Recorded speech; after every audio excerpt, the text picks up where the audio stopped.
नमो नारायण। नमो नारायण।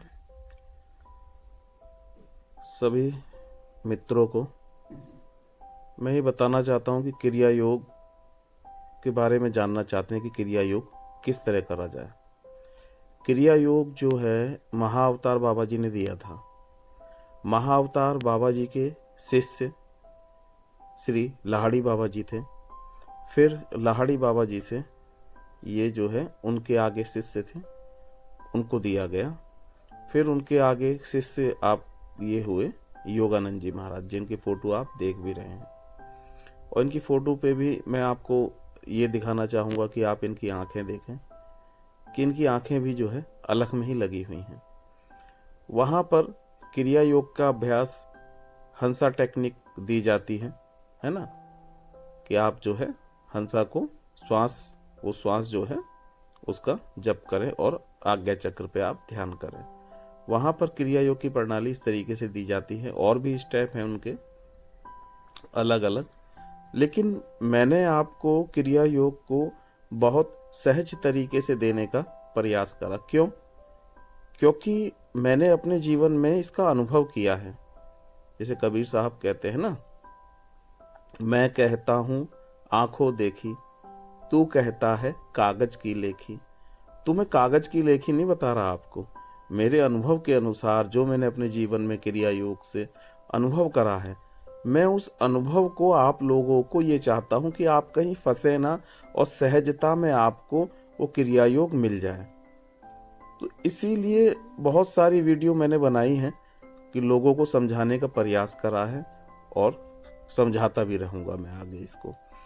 तो क्रिया योग जो है हमारी जो आत्म तत्व है, इसको पाना है। उसके लिए मैंने इसको सहज योग की उससे बताया है, क्योंकि सबसे पहले सहज योगी था। जब सहज योग था उसके अंदर से उन्होंने युक्ति निकाली थी कि जो लोगों को बहुत जल्दी एक बार को क्रिया योग के द्वारा ले जाया जा सके। लेकिन क्रिया योग बड़ी एक गुप्त प्रणाली है। वो गुरु परंपरा से आगे चली है। तो मैं उसका विरोधी नहीं हो सकता कि मैं वहां विरोध करके एकदम ही क्रिया योग को आगे दे दिया जाए।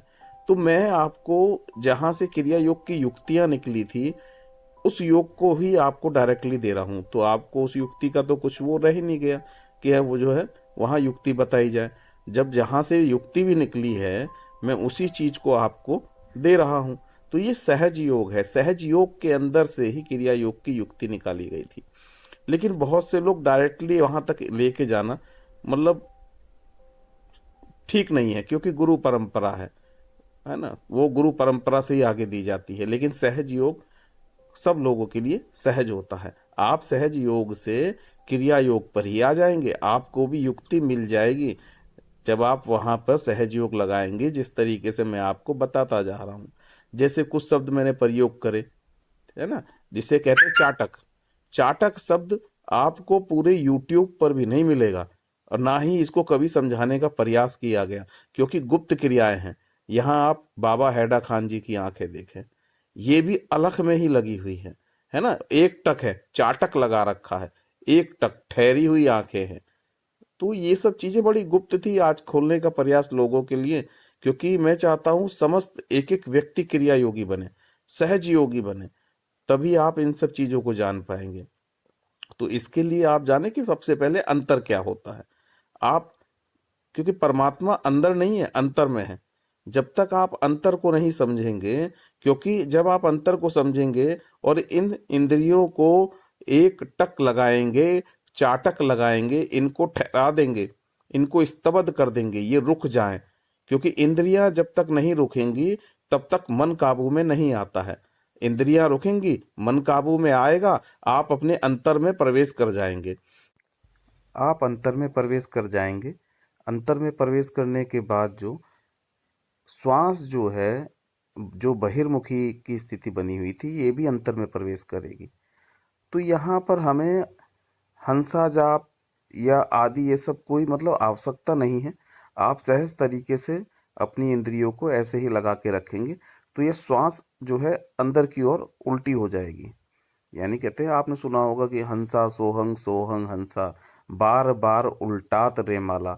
तो ये माला स्वतः ही उलट जाएगी जब आप अंतर्मुखी होते हैं। तो जब ये माला उल्टेगी तो आपके आज्ञा चक्र पे, सहस्त्रार पे, और आपका जो है मूल बंध का लगना, ये सब क्रियाएं आपके साथ स्वतः होने लगेंगी। तब आपको एक इस क्रिया पर भी, सहज योग पर आपको विश्वास हो जाएगा कि हाँ, ये सहज योग किस तरीके से क्रिया योग ही था। तो ये सब जब क्रियाएं होंगी तो आपकी जो है नीचे से ऊर्जा उठनी स्टार्ट हो जाती है। वो जो ऊर्जा उठती है उसके अंदर इतना वेग होता है, इतनी गति होती है कि आपने ऐसी कहीं गति देखी नहीं होगी। आप संसार में अगर देखना चाहेंगे, इस इतनी स्पीड किसी भी चीज में नहीं है। इससे भी तीव्र स्पीड से आपकी कुंडली शक्ति उठती है जब आपका मूल बंध लग जाता है। मूल बंध लग उस समय लगता है जब आप अंतर में प्रवेश होते हैं। तो इसको हम मतलब कुंभक कह सकते हैं कि जो है केवली कुंभक की स्थिति लग जाती है।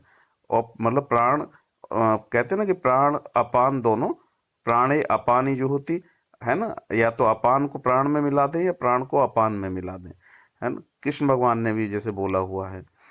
तो ये स्थिति आपकी स्वतः बन जाती है। हरि ओम नारायण, हरि ओम नारायण।